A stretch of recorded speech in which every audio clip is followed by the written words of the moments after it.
Kozhikode കൊയിലാണ്ടിയിൽ railway ട്രാക്കിന് സമീപം മൃതദേഹം കണ്ടെത്തിയത് കൊല്ലം റെയിൽവേ ഗേറ്റിന് സമീപത്ത് നിന്ന്.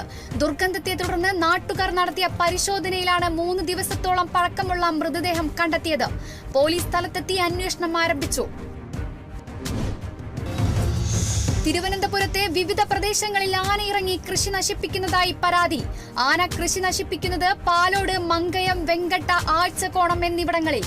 ഫോറസ്റ്റ് ഉദ്യോഗസ്ഥരെ വിവരം അറിയിച്ചെങ്കിലും ഉദ്യോഗസ്ഥർ പ്രദേശത്തെത്തിയില്ലെന്ന് നാട്ടുകാർ. സർക്കാർ അടിയന്തര നടപടി സ്വീകരിക്കണമെന്നും നാട്ടുകാർ.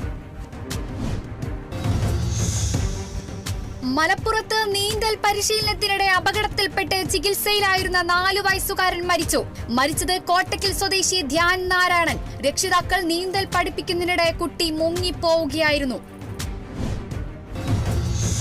മലപ്പുറം കൊണ്ടോട്ടി മുസ്ലിയാരങ്ങാടിയിൽ സ്കൂൾ വാൻ താഴ്ചയിലേക്ക് മറിഞ്ഞു. ഡ്രൈവറും കുട്ടികളും അടക്കം 12 പേർക്ക് പരിക്ക്. ആരുടെയും നില ഗുരുതരമല്ല. അപകടത്തിൽപ്പെട്ടത് മൊറയൂർ VHM ഹയർ സെക്കൻഡറി സ്കൂളിലെ വാൻ. ആലപ്പുഴ ഹരിപ്പാട് യുവാവിനെ ഹെൽമറ്റ് കൊണ്ട് തലക്കടിച്ച് പരിക്കേൽപ്പിച്ച പ്രതി പിടിയിലായത് തുലാംപറമ്പ് സ്വദേശി സന്ദീപ്. വെട്ടുവേണി സ്വദേശി ഗിരീഷ് കുമാറിനെയാണ് സന്ദീപ് ആക്രമിച്ചത്. ആക്രമണത്തിന് കാരണം മുൻ വൈരാഗ്യമെന്ന് പ്രതി. കണ്ണൂർ മാതമംഗലത്ത് CPM ലോക്കൽ കമ്മിറ്റി ഓഫീസിൽ പാർട്ടി അനുഭാവി തൂങ്ങി മരിച്ച നിലയിൽ. മരിച്ചത് കുറ്റൂർ സ്വദേശി K രഘു. സംഭവം മേവി സ്മാരക മന്ദിരത്തിൽ. തിരുവാർപ്പ് ശ്രീകൃഷ്ണസ്വാമി ക്ഷേത്രത്തിലെ കാണിക്ക വഞ്ചികൾ തകർത്ത് മോഷണ ശ്രമം. കഴിഞ്ഞ ദിവസം കാണിക്ക വഞ്ചികളിൽ നിന്നും പണം എടുത്തതിനാൽ പണം ഉണ്ടാകില്ലെന്നാണ് വിലയിരുത്തൽ. CCTV ദൃശ്യങ്ങൾ കേന്ദ്രീകരിച്ച് അന്വേഷണം ആരംഭിച്ചു. തിരുവനന്തപുരം കരകുളം ഗ്രാമപഞ്ചായത്ത് സമ്പൂർണ്ണ ശുചിത്വ ക്യാമ്പയിൻ സംഘടിപ്പിച്ചു. പരിപാടി മന്ത്രി GR അനിൽ ഉദ്ഘാടനം ചെയ്തു. വൃത്തിയുള്ള വീടൊരുക്കാം, ശുചിത്വമുള്ള നാളിനായി ഒന്നിക്കാമെന്ന മുദ്രാവാക്യം ഉയർത്തിക്കൊണ്ട് ഗ്രാമ കൂട്ടായ്മകൾ സംഘടിപ്പിച്ചു. ചടങ്ങിൽ SSLC+2 മികച്ച വിജയം നേടിയവരെ മന്ത്രി ആദരിച്ചു.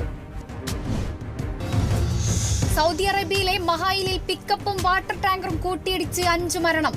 അപകടത്തിൽപ്പെട്ടത് 2 വിദ്യാർത്ഥികളും 3 വിദേശികളും. അപകടത്തിൽ പിക്കപ്പ് വാൻ പൂർണ്ണമായും തകർന്നു.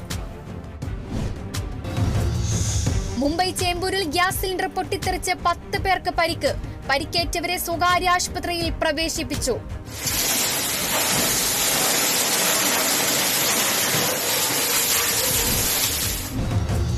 ഉത്തർപ്രദേശിൽ AC പൊട്ടിത്തെറിച്ച് തീപിടുത്തം. വസുന്ധര സെക്ടറിലെ പാർപ്പിട സമുച്ചയത്തിലുണ്ടായ അപകടത്തിൽ കെട്ടിടത്തിന്റെ 2 നിലകൾ പൂർണ്ണമായും അഗ്നിക്കിരയായി.